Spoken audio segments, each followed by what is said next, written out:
Thank you, guys. We'll get started. Thank you all for being here.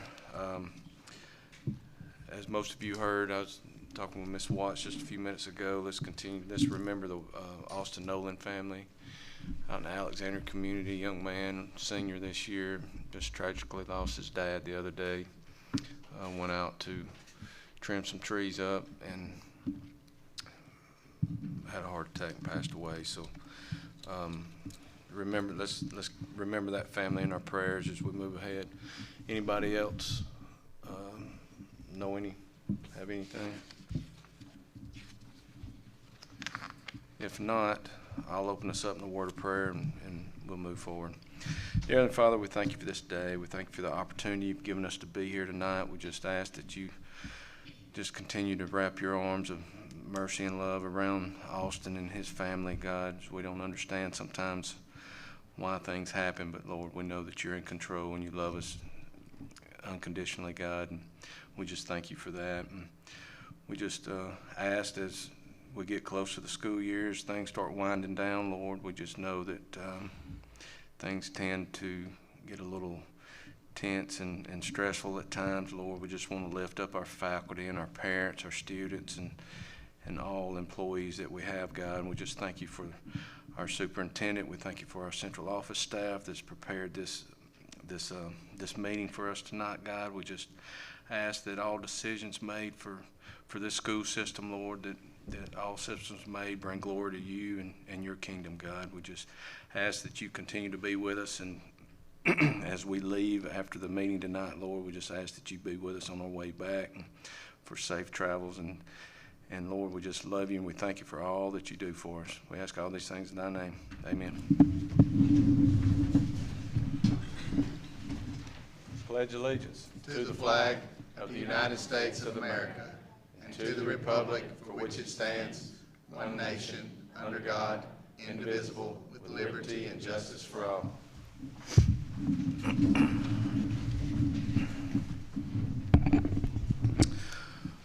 Okay, Mr. Amaro. Present. Ms. Amerson. Present. Ms. Hess. Ms. Hood. Here. Mr. Webb. Here. Mr. Wynn. Here.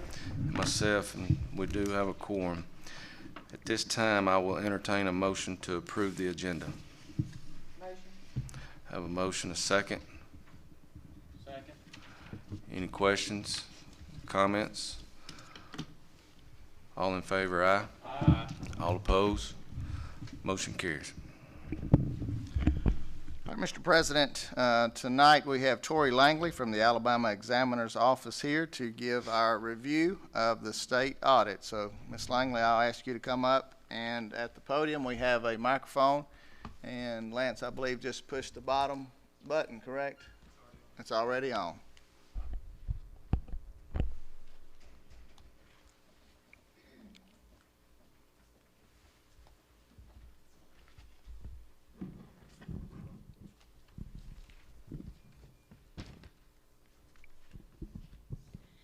Hey, I'm Tori Langley. I was part of the team that performed the audit for the Calhoun Board of Education.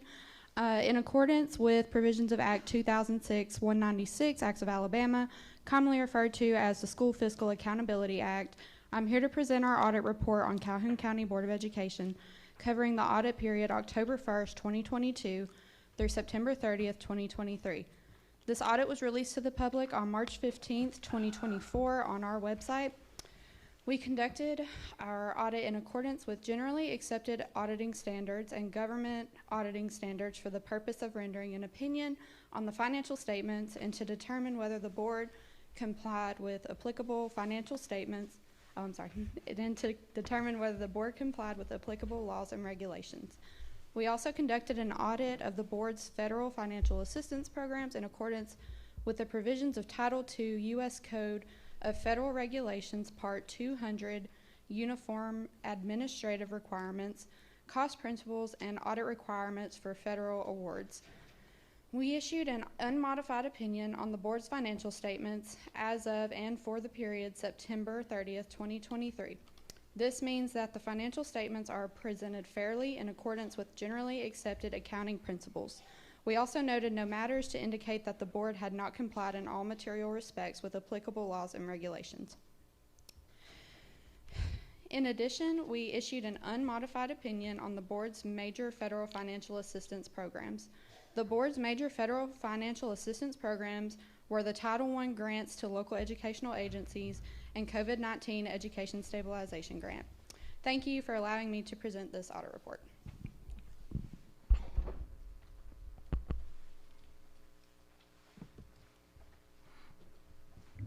And for those of you in the audience, when she says an unmodified report, that is a positive thing. Okay? So, John, you know, I guess you're doing okay. All right. All right, this time we are going to recognize a young man who is a Calhoun County School graduate who now works at the East Aboga Bee Company. And before I introduce this young man, and I'll ask him to come to the podium here with the microphone, what we've done the last few months is we've spotlighted and highlighted former Calhoun County students who have gone on to do great things, not only here in Calhoun County, but in the state as well. If you remember the last time we had someone who was a weatherman in Birmingham, and then we also had someone who was currently at Jacksonville State, I believe the number 2 person with the band there. So we want to highlight folks and just let people know what folks from Calhoun County are able to take with the education they get here. And so tonight we're going to introduce our special guest, Justin Hill. And Justin is with the East Aboga Bee Company, and I was actually gifted a jar of that honey, and it's really good. So Justin, I'm going to turn this over to you and let us introduce yourself, tell us where you're from, et cetera, and then tell us a little bit about the East Aboga Bee Company. And then after he speaks, Lance, if you will, I'd like for us to see the video, okay? Thank you, Doctor. Can y'all hear me? Yes. Everybody good? I'm kind of soft-spoken, so I apologize. And once again, I'm a farmer, not a public speaker, so yeah, apologize for that. I'll just keep apologizing. When I heard about this, I kind of thought there would be a couple of my English teachers from high school protesting a couple of me speaking before this board, but I don't see any of them in the audience, so I guess we're all good. We asked them to leave. You did, you. Thank you. Thank you. Thank you. But I am Justin Hill. I own a farm called East Aboga Bee Company. We produce honey, queen bees, and we sell bees to the public. I've been very fortunate to help people start their bee farms. We've sold queen bees to 42 of the 50 states in the United States. And our honey's been used from everything from your coffee cup to the Oscar Awards from Wolfgang Puck. Just been super fortunate to have, you just here in the state, everybody don't know, I didn't know it at the time, there are so many great restaurants and great chefs in this state, and so many James Beard nominees and winners, and they've all chose us. I don't know why, but they chose us as their honey provider. Sometimes I wonder if I'm just too cheap. But they have. And when I started this endeavor, I never dreamed that any of this would happen. This is my 11th year in business as a farmer. And the year before, I always had bees, and I just gave honey to my friends and sold some here and there. But I had extra honey, and I had a blowout on my truck, and I said, well, I need money for my truck tire. So I went to the Mumford Farmers Market, and I made $110. And I thought, I'm going to be rich. If I can make $110 here, I can make a lot of money everywhere else. And I was right, except for the monetary purposes. I've made tons of friends. It's been a wonderful experience being an entrepreneur. I'm not rich yet, but I'm working on it, you know. But I would, if y'all give me just another 2 minutes, Sure. I would like to, I'm a graduate of Ohatchee. And when I was there, we just called it Ohatchee. It was not Ohatchee Elementary or Ohatchee Middle School or Ohatchee High School. It was K through 6th, went to the same building, and 7th through 12th. We all walked together. And I don't know if anybody on this current board was on the board when I was in school, but they possibly had one of the greatest groups of people and teachers when I was there that I think you could have ever amassed. And I know y'all actually want to have a meeting and not just me talk about my high school and grade school. Oh, please do. But thank y'all. Justin, tell us a little bit about your granddad and how the story became about the tree growing in the track. Well, okay, back to that. So my logo is, everybody has, well, in a lot of honey world, there's, most people's logos are honeybees or whatnot. And I wanted my logo to be something that represented my family and my genes. So I'm a 9th generation farmer.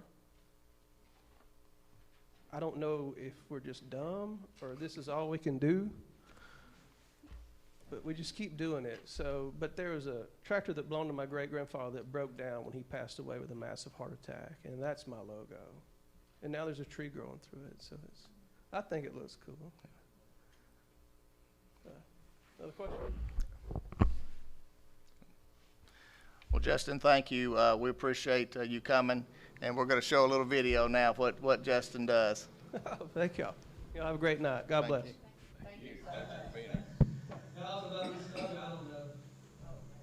This week, three. And this is on Wednesday, Thursday. I'm Justin Hill from East Boga Bee Company. East Boga is a Muskogee Indian name. We're kind of in the east central, northeast central areas, not too far from Anderson, Gadsden, about 5 minutes from the Calhoun Super Speedway. They produce honey and beef cattle. This is a smoker. We use pine straw. It emulates a forest fire and also disrupts your communication. This is a lighter. This is a piece of equipment you can custom mode. Keep 2 or 3 of those. This is a jacket with a veil, a wooden veil on it. And this is a hive tool. This is what they call a J-hook. Pry right here. You can pry here. It's my favorite kind of hive tool. They make there's many different kinds. And this is my hat and veil. It's a combo set, so it's not like you have to unzip. You can just take this off, and now you've got a hat to wear. Well, I already had a few beehives, but how I got started in honeybees was looking for another way to increase revenue here on the farm. You know, renting land or buying land is a huge obstacle with cattle. So with bees, you know, we were fortunate enough that people would let them put us on our property for a little bit of honey. Plus, the honeybee will travel a 3-mile radius around the hive, so it's not necessary.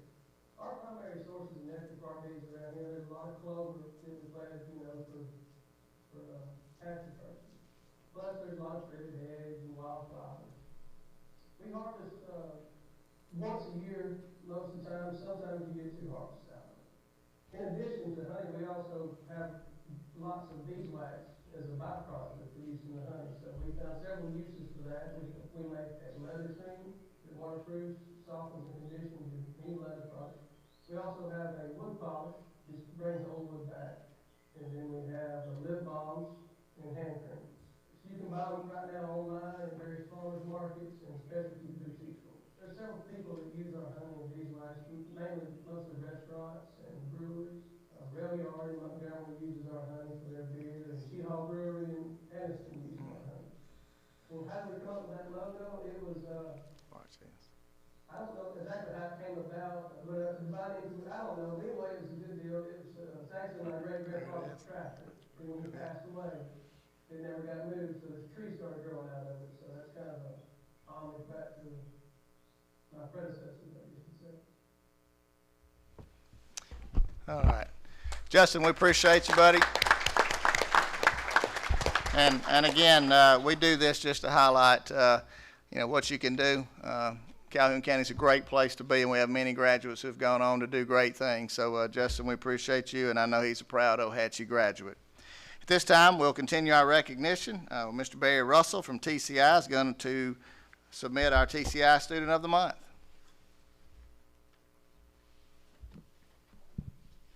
Is Aiden Kinney here?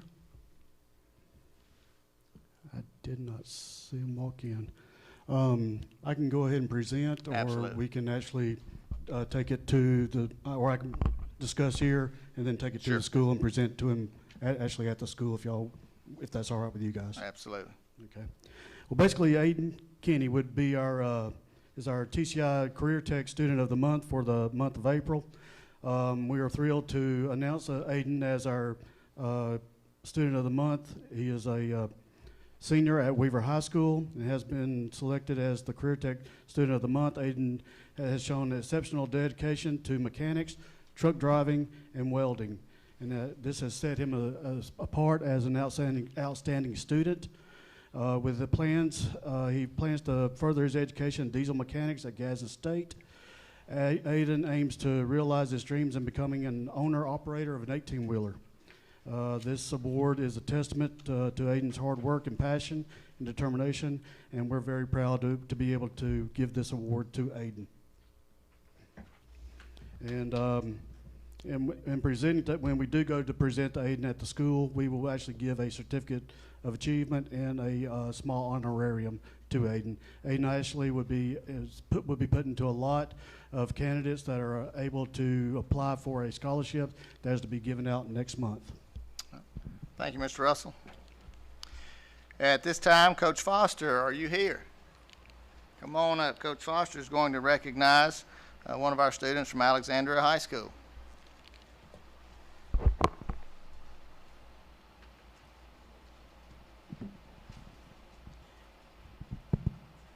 For those of you that don't know what Key Club is, can y'all hear me? Okay. For those of you that don't know what Key Club is, it's an international service organization for high school students. As a student-led organization, Key Club's goal is to encourage leadership through serving others. It is the largest service organization in the world for students. In essence, we serve. Gracie Lee Thompson has been a member of Key Club since her freshman year. The end of her sophomore year, we asked her to consider taking over the position of Lieutenant Governor for District 8 that was recently held by an Alexandria student. And honestly, I didn't know exactly how much work it would be, but it's a lot of work. Gracie has served as Lieutenant Governor of Division 8 for the last 2 years. She has worked so hard to build back our division post-COVID. She is over all schools in Calhoun County, in addition to Cleveland County High School and Talladega High School. In her time, she has grown our members from about 80 students to well over 200. Gracie has held the position of graphic artist and social director of our Key Club District Board during her time. She has helped raise hundreds of dollars for Children of Alabama. She has received the Robert F. Lucas Outstanding Lieutenant Governor Award for the past 2 years.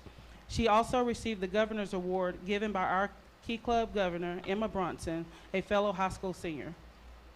She presented Alexandria High School with the Outstanding Club Award at our district conference.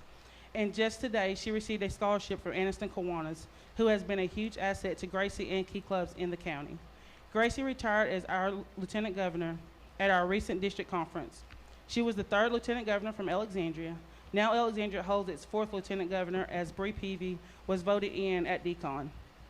I would like to recognize Gracie Lee Thompson for all that she has done and accomplished for Alexandria High School and for Alexandria Key Club.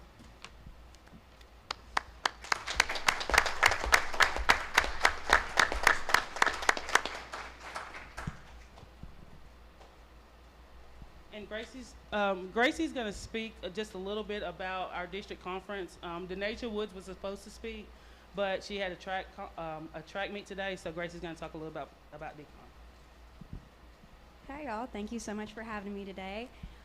Also, I just wanted to comment on Mr. Hill. Your logo is great. I love graphic design, as she said, so I really appreciate that. And thank y'all for your prayers for Austin Nolan's family. He's one of my classmates, so we appreciate that. So talking about DECON a little bit more, of course, I had a bit more of an experience from running it as opposed to just attending like Denasia did. But we do thank you so much for helping to get our students there. This is the first time in several years that Division 8 has been able to host multiple schools at the convention. We had a student from Aniston, several from Jacksonville and Alexandria. It's all very exciting. We had several workshops there, a couple that I had the pleasure of running myself, consisting of public relations. We had some more fun ones such as trivia and Just Dance, which I got to run.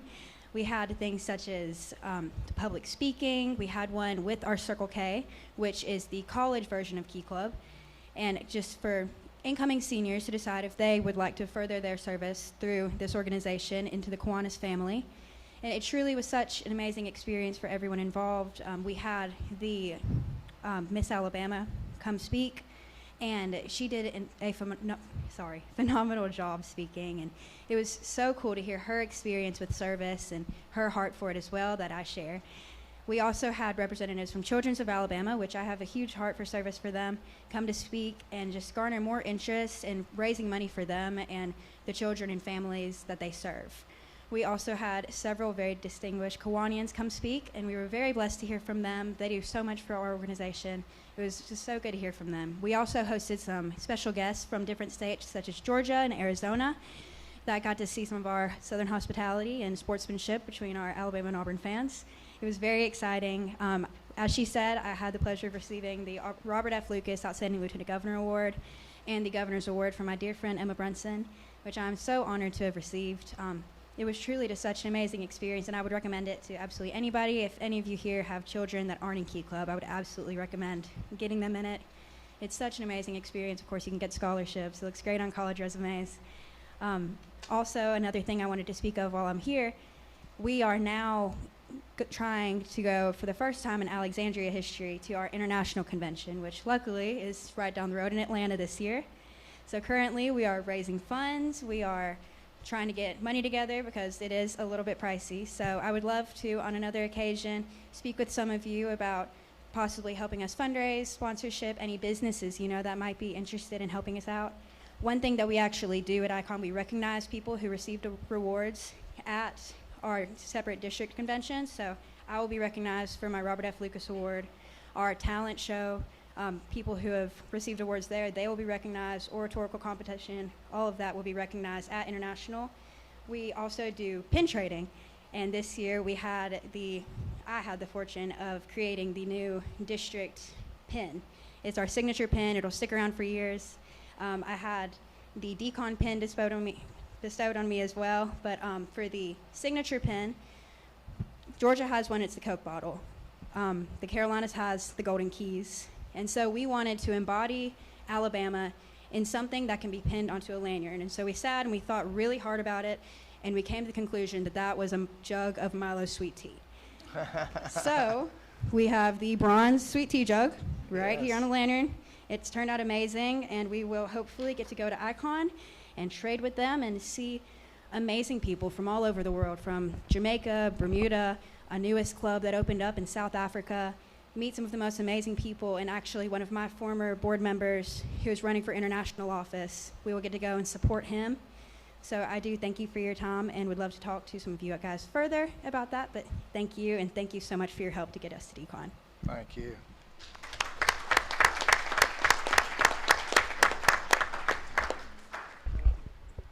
We get a picture, y'all. Let's get it. Miss Norris, be sure you hug Coach Foster right there. She stars for those. And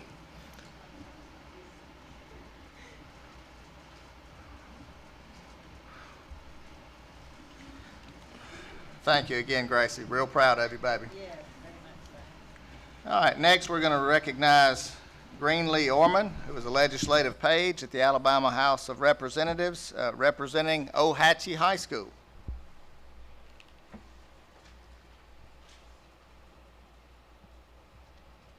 Good evening, I think. Can you hear me? There we go. All right. It's one of my favorite things to do is to recognize the students in our community and all the cool things that they do. Greenlee is a junior at Ohatchee High School.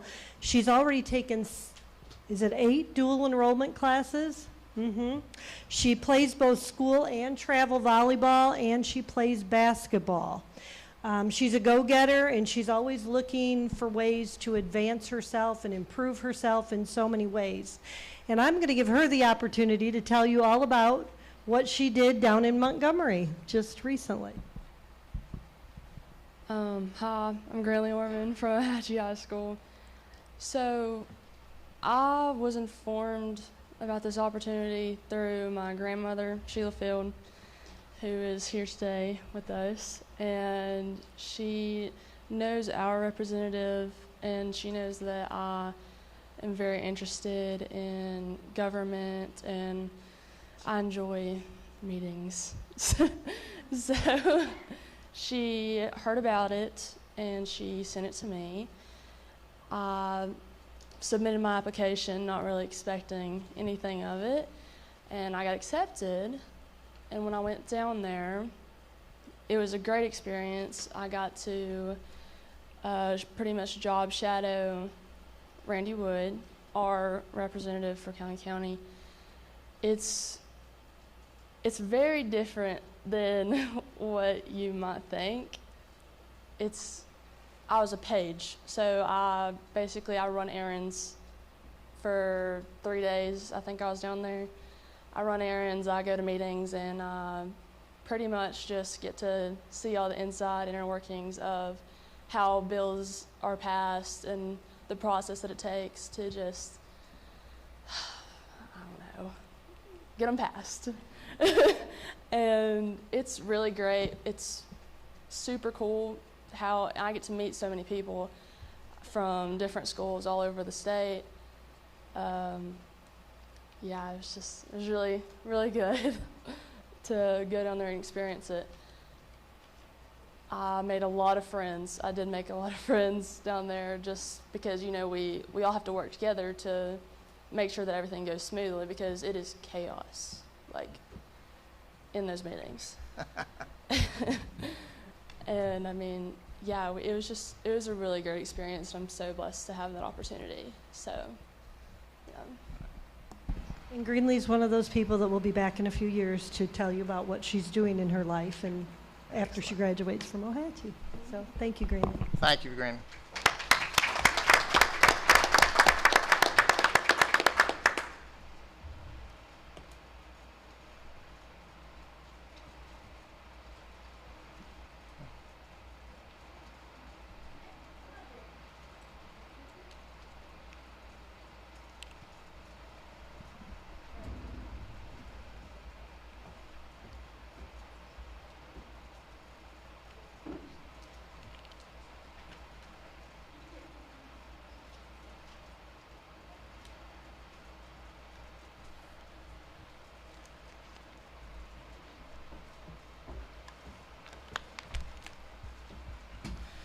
And the final recognition will be Lance Tillman, the Governor's App Challenge, and Lance is from Pleasant Valley High School. So Dr. Knighton will come up and introduce Lance.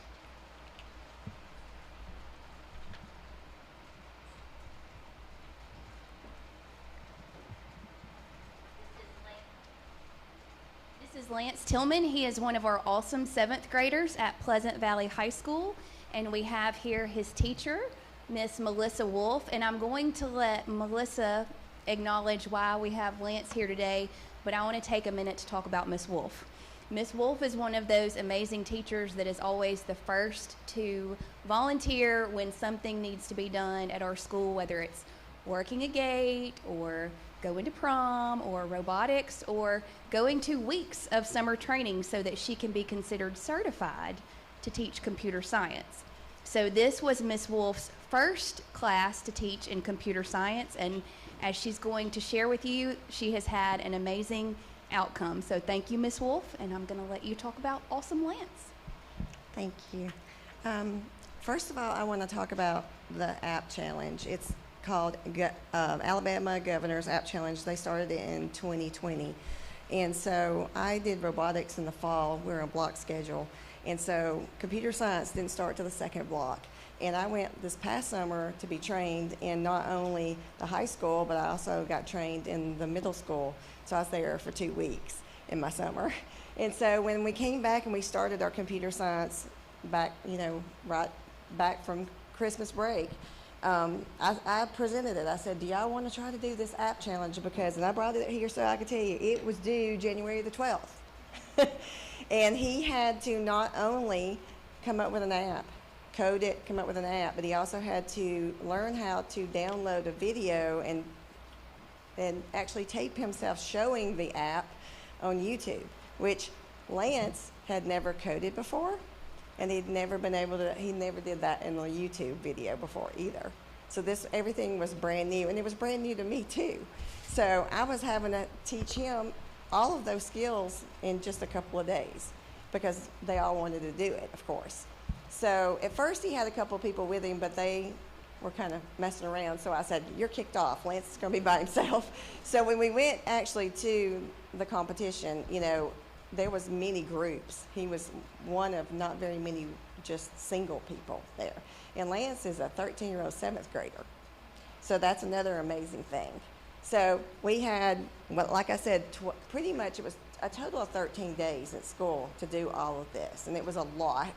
And so I actually got in touch with Lance and told him, hey, we need a committee to narrow down my class. And I don't know if anybody else actually did the check. How many? We had 3 on the team. Okay, had 3 on the team that narrowed it down and picked Lance. And then Lance actually went to district, and he won it at district in his category, middle school. And then we weren't expecting a whole lot. Of course, Lance was pretty confident about it because he liked his app. And I'm going to let him talk about it. But so we got there, and it was awesome because we'd never participated in anything like that before. And I thought, you know, this is my first year. This is Lance's first year. There's no way we're going to be able to do this. I mean, I was like, maybe, crossing my fingers. And he winded up getting first place in the state. And I don't know if you got the video or not. Did you get it? I can try. Okay, so I'm going to let Lance talk about what he did. Like I said, there were several things involved. I'm going to let him talk about what he did. And then there's actually a small video that he had to get up and present in front of a bunch of people.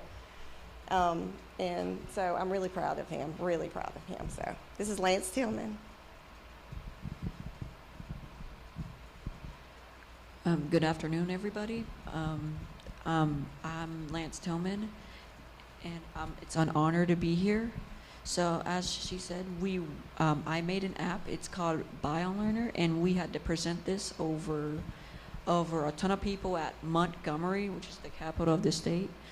So of course I was a bit nervous about doing the app challenge because I've never really coded before. But since Ms. Wolf was over there, we were able to like get things done, and I could be able to code my app. So my app's all just about biology. It just teaches you all about it, and it gives you jobs with their salaries that you could apply for, which could sustain you financially in the future. Thank you.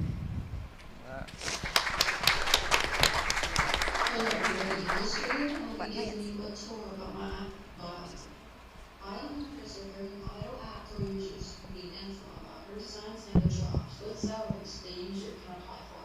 Let's take a look at the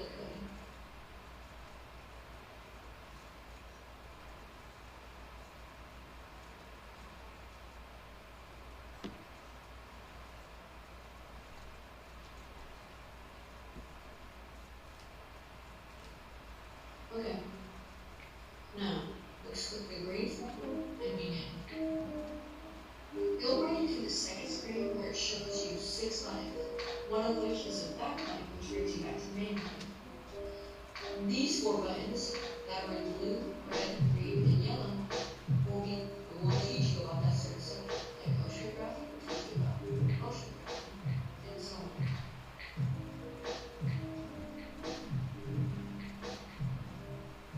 Now, there's one more button we need to talk about, the jobs blue button in orange. When you click on it, it will bring you to another page that shows you 4 other buttons that are similar to the ones on the second screen. It shows you, but this time it shows you jobs and their salaries.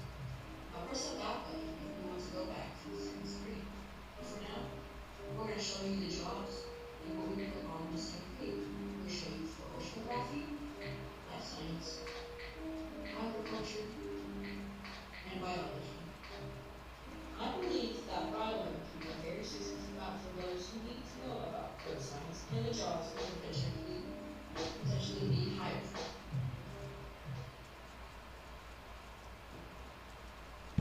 So he was in the top 6 in the state and won. He was probably, you were the only one that had music on yours too, right? So very proud of him. Thank you.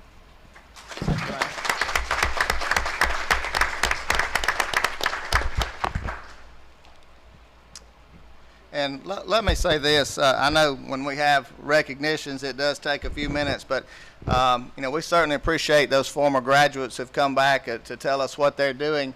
But I think the best thing about having students come up and present is the fact that they're actually stepping into the adult world, and they're standing up in front of a group of adults and they're telling us what they have done. One of the things that we talk about over and over again is soft skills. That's what is going to get someone and keep someone employed in many, many cases. Obviously, you have to have the knowledge base, but I think it's a great opportunity for our kids to come up and for them to have that chance to speak in front of a group of adults. And I really think that gives them a leg up. And I've been blown away over the last year that we've been doing this about how articulate our students are. And that's really what it's all about. We want to, obviously, the 4 cores, but again, it's about relationships and it's about speaking, among others, and things of that nature. So I'm just really excited that we're continuing to do this. And I know that you board members have asked us to do this, and we got it started, and it's been really good. So I appreciate all those that came today. Now, the 7th thing we'll do on call to order items is a presentation by Jordan Morris. Jordan is from Ward Scott Morris Architectural Firms. They have offices primarily in Tuscaloosa and have now branched out to have an office in Huntsville as well. And they are one of the, if not the premier architectural firms when it comes to school construction. And Jordan, we appreciate you being here tonight and look already forward to what you're going to give to us. Thank you, Dr. Reyes and members of the board.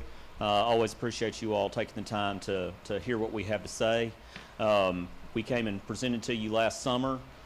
This is as what we do is very much an iterative process, and as we get more input from the folks on your side, learn about your campuses, learn about your needs, our plans are always evolving. So my presentation tonight will look somewhat familiar to that one that we gave before, with some key updates based on information that we've gathered from Dr. Reyes. This will not be the absolute final be-all, end-all either. So there's a lot more understanding that we need to glean from your administrators, and that way we'll be able to get the most functional building that's tailored to your needs. I would like to go ahead and just very quickly touch on a recap of who we are.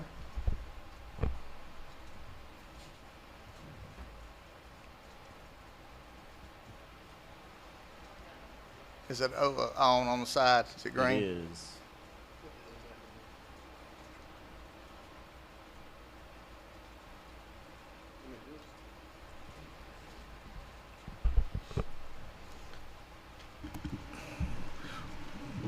We're going to see how prepared you are. No cheat sheet. Let's go. Off the cuff. I can wing it the whole way through, but my visuals are pretty important on this thing. Okay, so this is our motley crew here in the center, and this is just a few representative images of various projects we've done around the state. Like we said, or like Dr. Ray said, we primarily are about 90% focused on K-12. So speaking about our projects that we would be doing with you all, we have a team available both in Tuscaloosa and in Huntsville to support us. I'll get to that in just a second. We're also going to recommend utilizing local to Calhoun County consultants for mechanical and electrical. They've done a lot of projects with you all over the years and understand your systems needs and all of that, so we don't want to have to introduce a new learning curve there. Additionally, on our side, we have 4 principals, 3 in the Tuscaloosa office, 1 in the Huntsville office. All of us are available to be supporting these projects. Additionally, we have our construction specialist out of Tuscaloosa and a team of folks that run the roads, making sure that everything is done properly under construction. Additionally, we have a full interior design department, so all of the interiors are coordinated directly internal to our firm, and they are willing to tailor all of that to the needs of the schools, implement all the school colors, make everything be as cohesive as you would like. So moving on into the projects, we're going to cover three various campuses as directed. So we'll begin with Alexandria. The scope there, as requested, is to replace that old gym that's on the north side of the campus, where there's that space between the middle school and the current high school. That seems like the natural location to put any kind of expansion on this campus because it is fairly tight. You can see up at the top of the screen.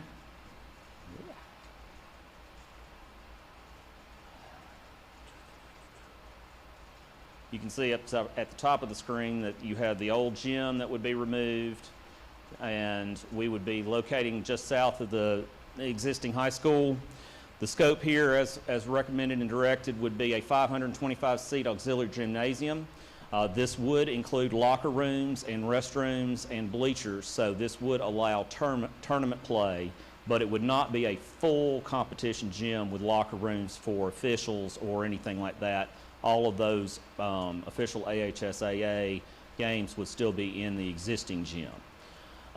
Additionally, we would have an ag shop and kind of a career tech classroom attached to this facility, and then they would have their garden, greenhouse, and laydown area on the south side. One thing that has been mentioned is that there is a sculpture on the campus where that old tree was, and this may shift a little bit to make sure that we are not conflicting with that. We would need to get survey information, make sure all that's documented, that we have adequate protection for that. I also want to say, if there are any questions as I go, feel free to bring those up. So, cost on this facility, as you all may know, costs have gone up significantly since COVID. Everything is pretty well stabilized at this point, where we're having vicious escalation, but we're still pretty high relative to where we were pre-pandemic. So this project would be estimated to be around $7 million. So with soft costs, fees, expenses, and all of the testing during construction, you're looking at like 7.7. Moving on to White Plains.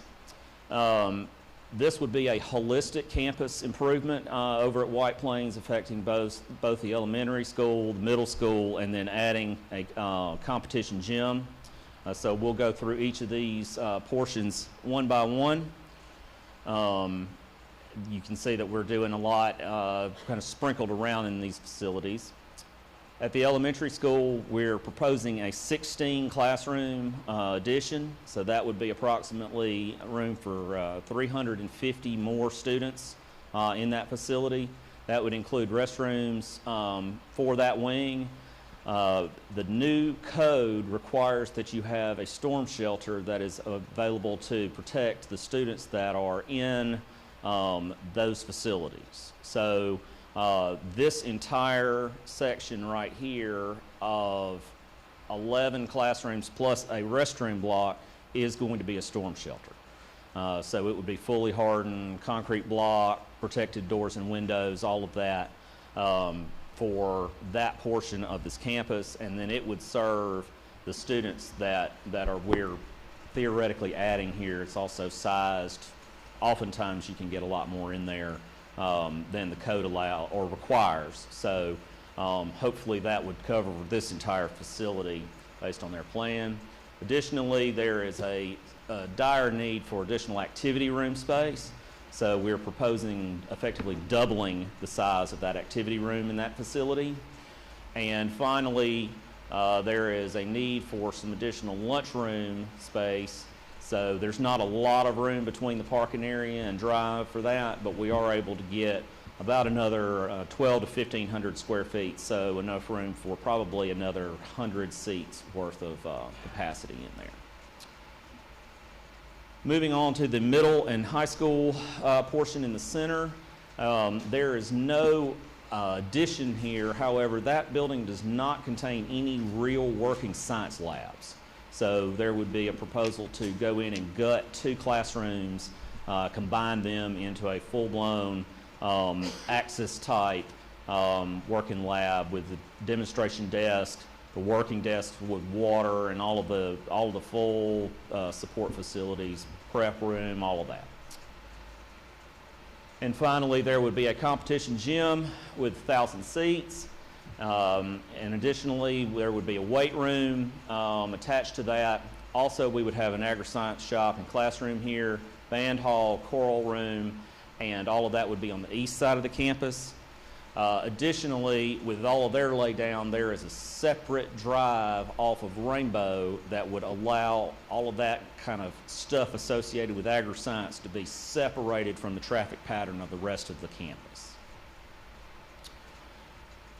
With all of these various additions and in renovations, you're looking at approximately $11 million at the elementary school with that classroom addition and those various smaller additions. Construction on the renovation for the science lab at $360,000, and then the gymnasium complex would be $13.8. There would be site work associated with those additions, utilities, grading, drainage, all of that sort of thing. So we're carrying approximately $750,000 for that, and so with fees and everything, it's about $27.5 million spent on this campus. So at Pleasant Valley, we've had a couple of different options mentioned. One is essentially going in and improving the support facilities, the restrooms, getting some shade structures that are improved, and but leaving the overall configuration of the site alone. So this first option would be effectively a refurbishment of this campus. That cost somewhere in the $1.2 million range. All of this would improvements to lighting, getting support facilities that are to modern standards, et cetera. This is also a shorter term project. This would be something that could be done in the next season. So ball season 25, this could be done. Additionally, there is some potential for reconfiguring that site, getting some shared facilities for both of those sports, getting a full-blown sport facility that includes some space that could be utilized as lockers, restrooms. You'd have covered batting facilities, all of those types of things that you would have in a modern baseball, softball complex. It also allows some kind of economy for sharing those bathrooms, press boxes, all of that sort of thing between the two sports. This would be obviously a longer and more expensive project. So this would be just under $5 million of overall cost, and it probably would take an additional 8 to 12 months to complete. Jordan, let me ask a question on that Pleasant Valley piece. Can you talk about the ditch and that runs? Yes, sir. So there is currently a drainage facility that runs roughly through here. So we have definitely dealt with that before, where you've had to put a culvert in and effectively get all of that concealed and drain around it. We would not be able to locate buildings directly on top of that, but you can also reroute it and get all of that drainage addressed. That's something that we've done numerous times with projects like this. The drainage at ball fields is always an absolutely critical issue anyway. So this would anticipate effectively a wholesale reconfiguration and addressing all of that drainage. So you couldn't have a building on top of it, but first base could be on top of it, right? It could, and in theory, that ditch doesn't have to follow the exact same path that it follows now. I mean, you could have piping that came down and connected like this through junction boxes that would then allow it to bypass those buildings. So we would be able to accomplish the overall site configuration that we needed without having to let the tail wag the dog effectively. Right.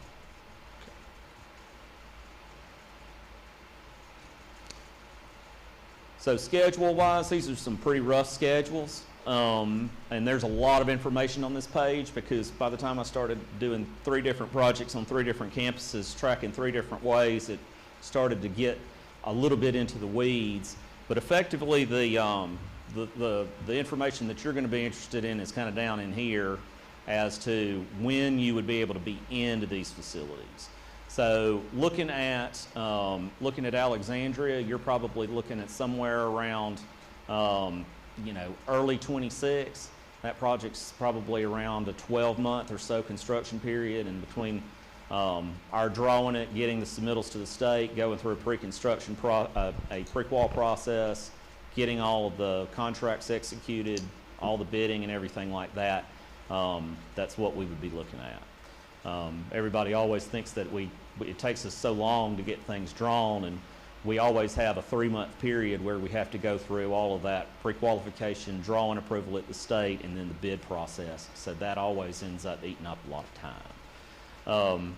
However, we would think at White Plains, probably structuring it where the gymnasium complex would come online first, and then you would be able to allow the classrooms to come on at a later time, so put milestones in the schedule to get that priority ahead.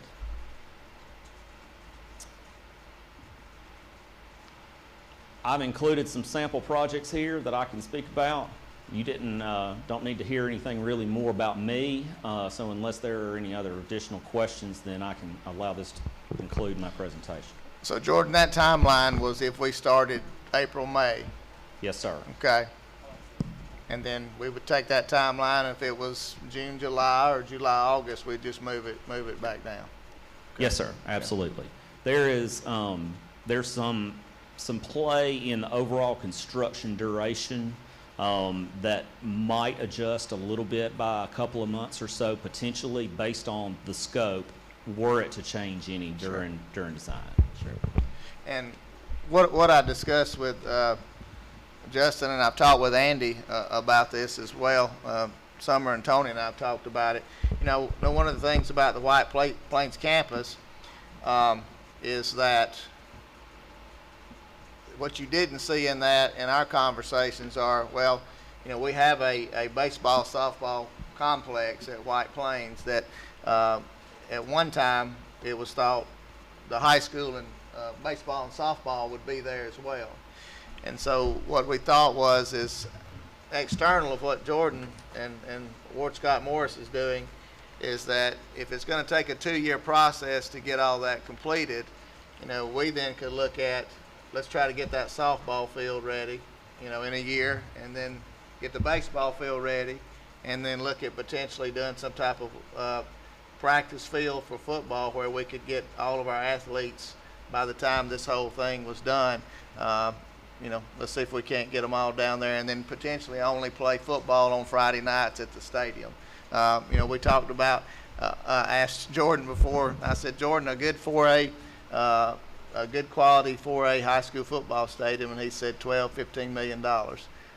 So it's, you know. In a hurry. In a hurry. Yeah. So, but I think we could get everybody there, and that would cut down on any travel except for when we went to play on Friday nights. That would be my dream to happen. So, and we talked about parking too. You know, Andy and I think I mentioned this to him. I know Tony and I and Summer talked. You know, parking obviously it's pretty good at White Plains right now, right, Andy? Parking? No. But if you know if you look at it from the sky, you know, there's a open area for a pen. That could actually be converted into parking, and then, you know, years down the road, if something happened and things changed, yeah, you can see it right there by White Plains Middle, right by the purple classroom. You have that whole area right there that could be converted into parking as well. And, you know, 25 years ago, when hopefully I'm still alive maybe, but, you know, if something happened and we grew, you heard the number of students we could fit at the elementary school. You know, you could always come back and put another pen there and then move parking elsewhere because we have so much there. So that's something that we've discussed also. So what you're thinking is that area above the actual parking lot there now could be a potential practice football field. We're going to have some things in the gymnasium. I mean, it all works out well. Just have to play football on Friday nights at the current and field. A lot of people right do now. that. Oh yeah. But yeah, I mean. And the softball, baseball fields that are there now are in really good shape. Of course, you just talked about putting some lighting and some things like that out in the parking lot. Right. Yeah.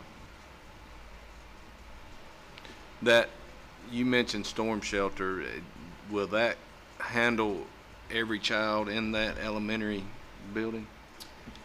as it's sized today, so the code requires 5 square feet per person, and then it has all these reduction factors based on that. I have seen much smaller shelters accommodate entire elementary schools than this one. So this one is sized to code for the classroom addition there and the classrooms at the gymnasium. So I could definitely, you could rest assured you could be able to fit all of those elementary school kids in there. Yeah, that's the only thing. Let's just make sure that we got it. We hope we never use it. But What'd you say the timeline was for Pleasant Valley? Well, it depends on which one of those options you wanted to entertain. Thinking about the one that's kind of the lighter version, the refurbishment, you probably could make ball season next year. If you were going to do the major reconfiguration and the wholesale change of the site, you're probably looking at an additional 8 to 12 months on top of that. Thank you. Yes, sir. when the refurb on the Pleasant Valley, it doesn't affect the playing fields. No, So, I mean, that's not gonna knock them out of being able to play home games. It's all on the outskirts. Yeah. That is definitely a consideration. If you were to do the reconfiguration, they would have to play somewhere else for a season. Yeah. And that's not to say that with this plan, you couldn't add a little bit more. I mean, maybe, if we're just talking dugouts, things of that nature, that's not gonna prolong the project, to the extent that we couldn't, after baseball season was over, softball season's over, we couldn't have it ready by the next year. Yes, sir. This is really the two extremes of what you could do with this complex.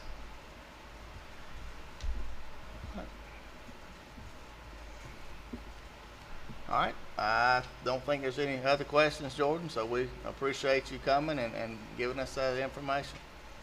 I always appreciate the opportunity to address you all, and thank you for your time. Absolutely. Thank you. All right, this time, Mr. Bradley Dawson from White Plains High School is going to speak to the board. And Bradley, we'll give you 3 hours. Bradley, if you... Okay, okay. We'll give you about 3 to 5 minutes, okay? All right, thank you. All right, I want to thank Dr. Reyes and the board for allowing me to speak today. I want to discuss some inconsistencies in how years of experience coming from a private school have been counted in or not counted in our county for many years. I've been kind of pursuing this for 3 years to find a single answer to this question. But I want to give you a little backstory. Both my wife and I taught at private school before we moved to the county. We both maintained our years of professional development. We kept our certification up to date. And we taught at a school that was highly accredited and had many expectations. My wife taught for 8 years, and I taught for 3. When she started in the county, she started at step 1 in terms of her salary instead of step 9. When I was hired, I started on step 3 instead of step 7. And I believe that my wife would not have gotten the job at White Plains Elementary without the years of experience from teaching at Faith. In her years at Faith, she taught multiple grades, helped with reaccreditation, was the elementary lead. She actually interviewed in the county before, right out of college, and she was not hired because she didn't have any experience, or that's what she was told. And then I taught and coached at Faith before coming to public school. And when I was hired at White Plains, I was hired to coach and teach. And I would have never been hired to be a varsity coach without those experienced years teaching in private school and coaching in private school. So the issue I kind of wanted to bring up was with how that has been determined with private school years of experience in our county for those, for some individuals. I've been approached by this many times and approached others. This is one of the conversations we keep having is some individuals, they said they wrote a letter to the board and got those years approved. Most of the other ones I met with the superintendent and the previous superintendents to get them approved. And one thing is we have many employees at White Plains, all 3 schools that taught at private school before they came to public school, and got their years counted when they were hired. And then there's actually many schools or many teachers throughout our whole district that have done the same thing, and those years counted and their steps of pay. I previously discussed it with Dr. Reyes, and he's the one I suggested come talk to the board. And so thank you for letting me speak. And the reason I really want to speak was just so maybe our system could come up with a policy or stance how this should be handled in the future. And I'm at peace with whatever decision gets made, but I would just like to see it applied fairly to all individuals in the future, just so we all have an understanding of what the policy is. And him and I both agree this should not be selected to one individual person should be able to choose or determine if the years counted. And I do know that it's not a state rule. I talked to the lawyer about it just when I pursued this the first time. And so it is just, the school systems get to make a decision. I'd just like to see maybe a decision in writing that we can just apply in the future. Whether ours count or not, it is a big deal, but not really a big deal in the grand scheme of life. I'm going to be okay tomorrow no matter what gets decided. Just something for the future for y'all to discuss. And so thank you for letting me speak. Absolutely, Coach. Sorry I got to run. I got to go to a baseball game. Thank you for coming up, and we will discuss the matter, and I will get back to you, okay? All right, thank you so much. Absolutely. Thank you, Coach.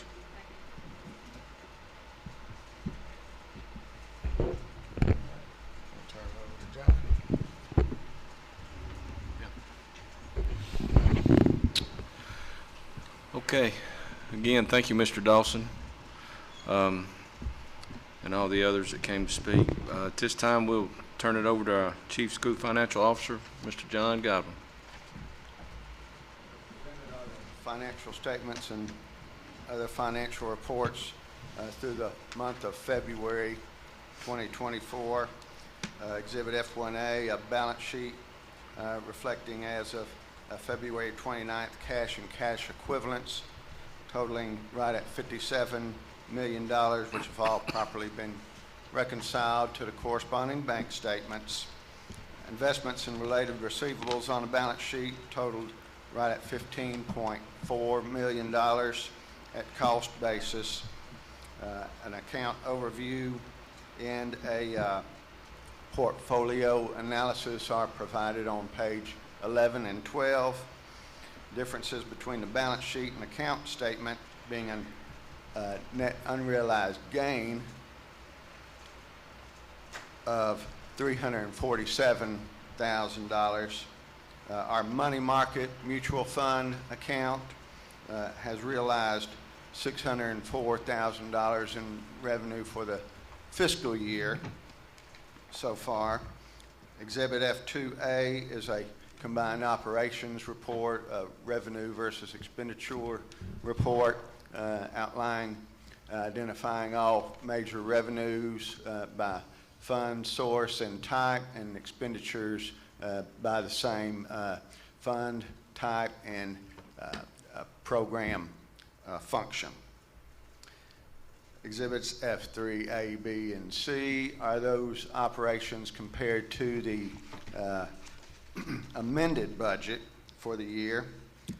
February being the 5th month of 12 in the fiscal year, so comparisons are made at 5/12, or right at 41.66%. Actual revenues in the general fund are right at 50% for the year, and of course that's with major revenue sources, particularly property tax coming in through those months of November through February. Other local sources, they can continue to show a slight increase over previous year-to-date totals. And I would like to bring to y'all's attention the basically no collection of sales tax for the year, and that's just the county commission transitioning from they were using a third-party collecting agency to collect those sales taxes as they're submitted to the Department of Revenue and then dispersing them accordingly. Well, the county commission chose, I think it might have been in January, to not use that collection agency anymore, and they're going to handle those collections and disbursements in-house and such. So at the time the financials were prepared, it basically, shows no collection of sales tax. Now, since then, I have talked with Ms.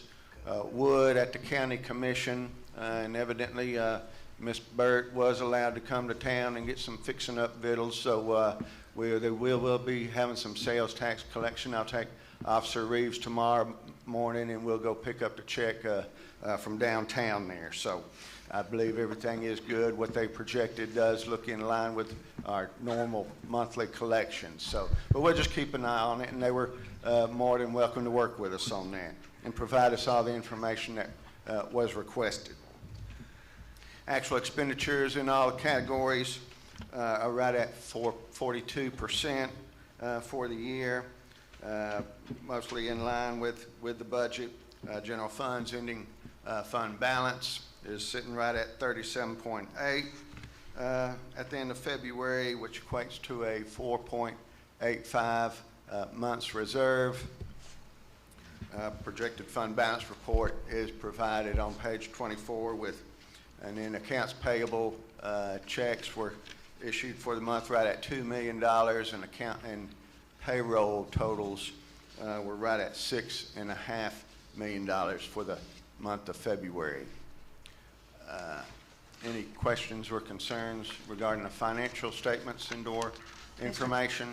Mr. Godwin, do you see that us getting this basically late payment for the sales tax is going to affect interest that we normally collect?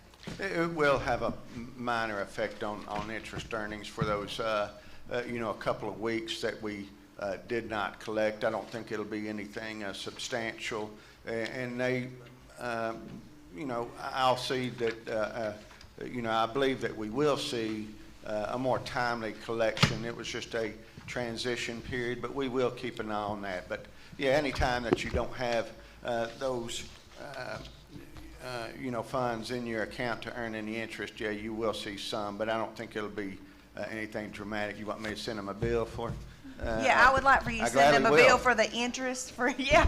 But yeah, it will show, some, or, some, but I don't think it'd be anything significant. I guess they didn't volunteer any interest on that.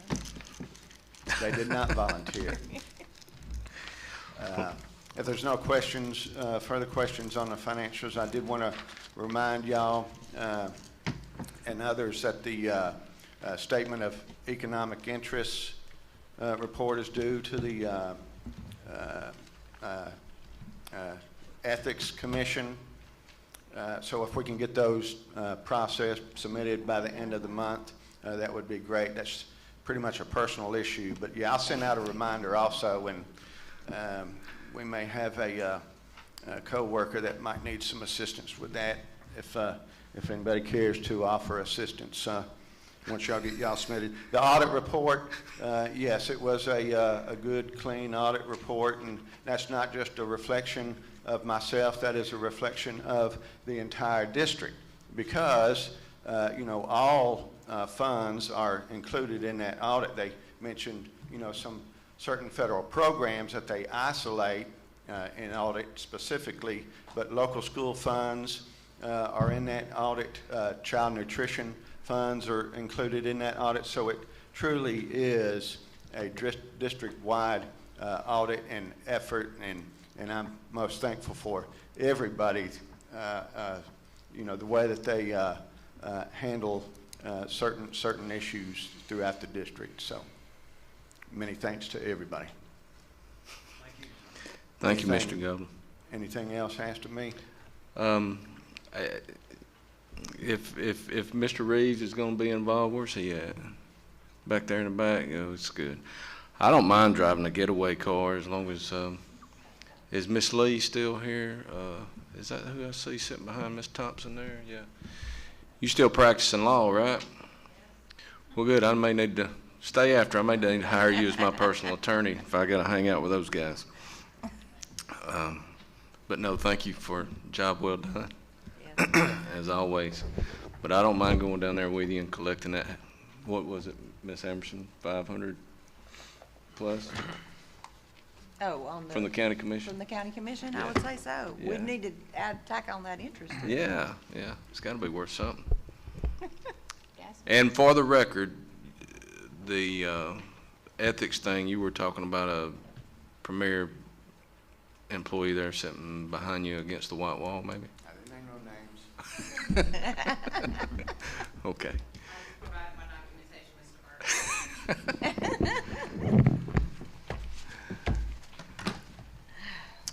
All right.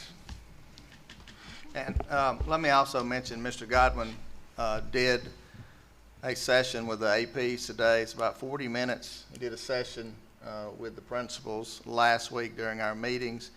Went over a lot of these basic financial, this information, because again, it's very complicated, and I think it's important. The more we can understand it, the better off, all of us are. We're not, chief school financial officers, but certainly for all of us as a board, a superintendent, our administrators, and even the public as well, the more we can know, I think the better off we are. And John, you did a great job with the administrators, so I appreciate you, buddy. Thank you for that. All right, consent agenda. The following items are listed under the consent agenda. Attached under tab 1 are the 3/21/24 and 4/9/24 board meeting minutes for your review and consideration. And number 2, attached under tab 2 is a list of items to be discarded or stored for use at a later date. The superintendent recommends approval of the items listed under the consent agenda. Okay, you've heard that recommendation. Can I have a motion? Motion. I have a motion, a second. Second. Any questions, comments? All in favor, aye. Aye. All opposed? Motion carries. Letter D, superintendent's report action items rather. Number 1, attached under tab 1 is the request to allocate funds to Weaver High School for band uniforms. This allocation will be on a 5-year repayment plan. The superintendent recommends approval of the allocated funds. Okay, you've heard that recommendation. Can I have a motion? Motion. Second. Ms. Emerson, motion. Mr. Wynn, second. Second. Any questions, comments? All in favor, aye. Aye. All opposed? Motion carries. Attached under tab 2 is the proposed resolution for Teacher Appreciation Week to be recognized the week of May the 6th to the 10th, 2024. The superintendent recommends approval of the resolution. You've heard that recommendation. Can I have a motion? Motion. Second. Second. Any questions, comments? All in favor, aye. Aye. All opposed? Motion carries. Item 3, attached under tab 3 is the proposed resolution and nominees for the most outstanding seniors of 2024. The superintendent recommends approval of the resolution and the nominees. Okay, you've heard that recommendation. Can I have a motion? Motion. Second. Second. Any questions, comments? All in favor, aye. Aye. All opposed? Motion carries.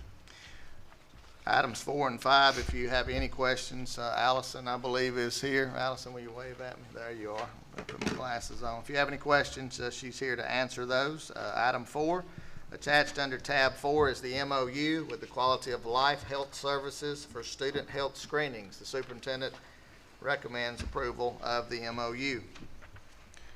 You've heard that recommendation. Can I have a motion? Motion. A second. Second. Any questions, comments? I just have one. Can you just briefly tell us a little bit about that?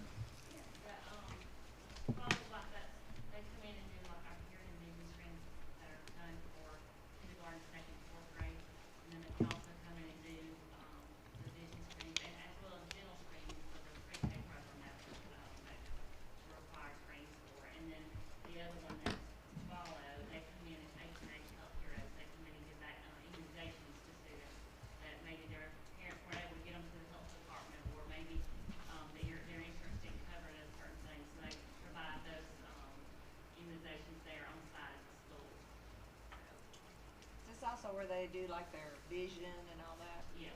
Okay. And with Sight Savers, I think that's who is the, I guess, partner with these. That's first grade how I got my glasses. Well, Yeah. well, certainly my daughter was trained in kindergarten and she's had to have eye exams. Yep, that's how it's, yep, necessary.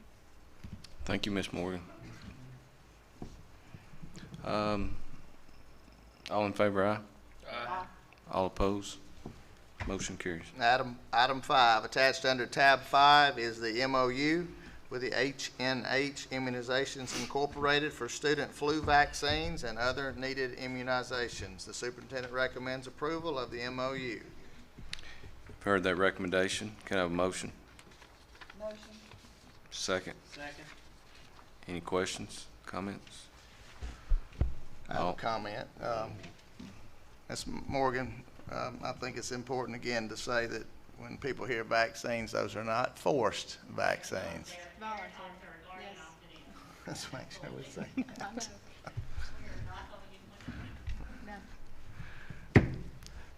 Thank you for clarifying that. Any other questions, comments? All in favor, aye? Aye. All opposed? Motion carries. Item 6, attached under tab 6 is the request to select Ward Scott Morris Architecture for the capital project additions to White Plains Elementary and Middle, Alexandria High, and Pleasant Valley High. The superintendent recommends approval of this request. Heard the recommendation. Can I have a motion?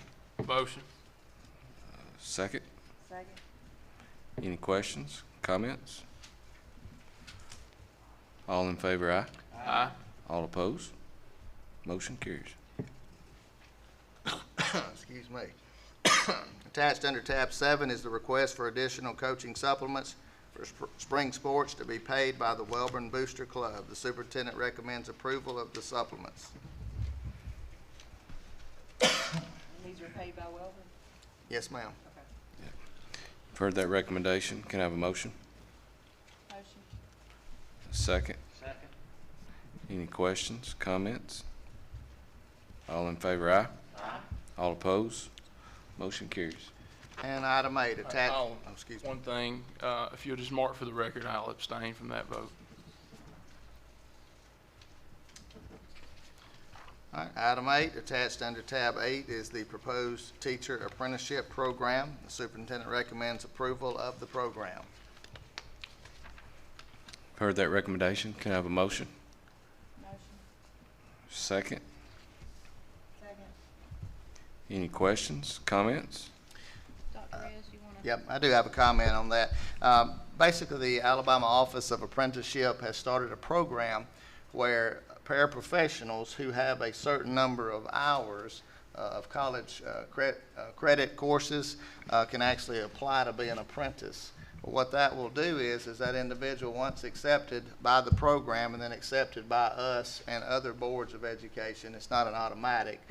What will happen is they will then be able to, in year 1, while they're taking courses, they will actually be like an intern with a teacher. And I believe it's at 60%? The 60%, 65% of the salary that they would get. Because what happens is a paraprofessional normally can't stop working and go to school. So they'll do it, I believe the majority of that work will be online. They'll make 60% of the salary. Now, the second year, they actually will be able to go in and have their own classroom. And they would get 85%, I believe, is where we are on that.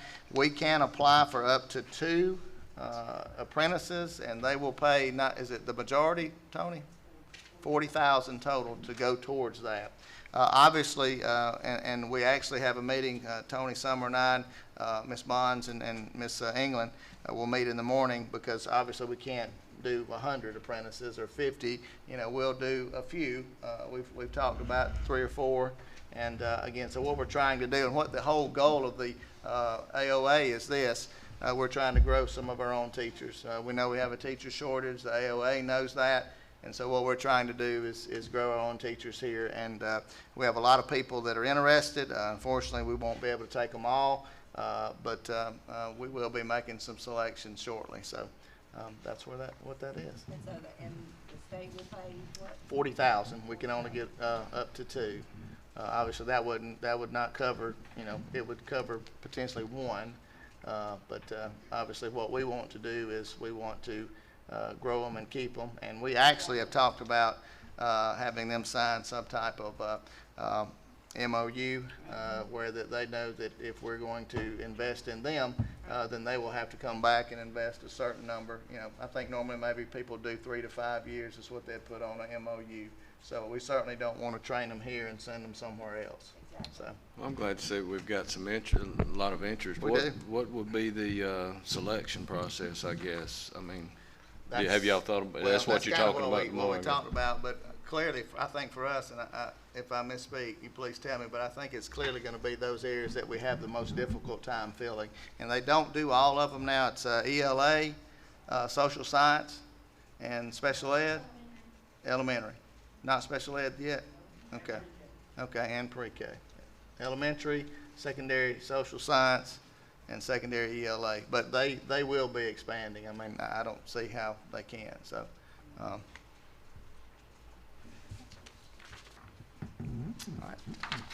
right. Any other questions, comments? Anybody?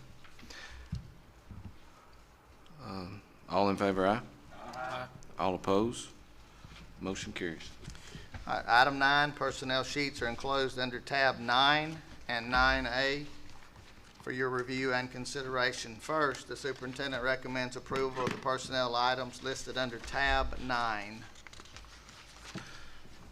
Okay, you've heard that recommendation. Can I have a motion? Second? Second. Any questions, comments? All in favor, aye? Aye. All opposed? Motion carries. And the superintendent recommends approval of the contracts listed under tab 9A. You've heard the recommendation. Can I have a motion? Second? Second. Any questions, comments? All in favor, aye? Aye. All opposed? Motion carries. Mr. President, might I just call out very quickly, I want to say congratulations to Ms. Natasha Scott. She will be our Excel Academy principal. Super excited about that.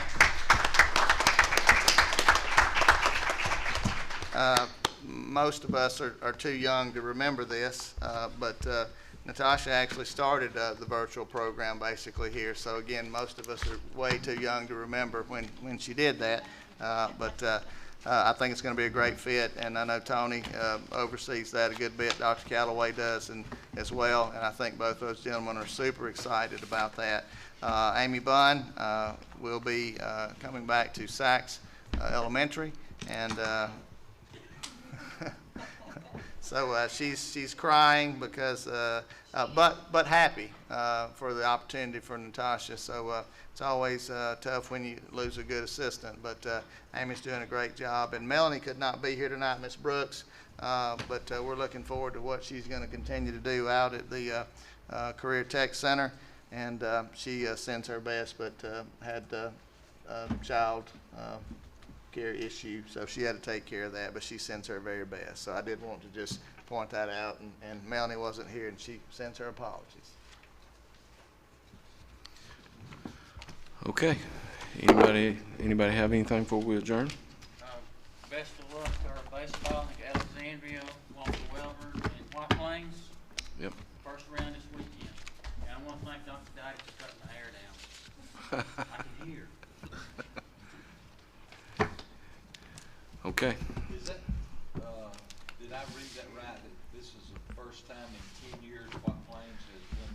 I think it was 8 for White Plains. I think it was 8, and then maybe 7 for Welborn. I think that sounds right. Quite an accomplishment. It is. Yeah, good deal. TV didn't make it, but we're close. Yes, sir. Okay, if no one has anything else, I'll entertain a motion to adjourn. Motion. Second. I got a motion from Webb and a second from everybody. All in favor, aye? Aye. All opposed? Thank you.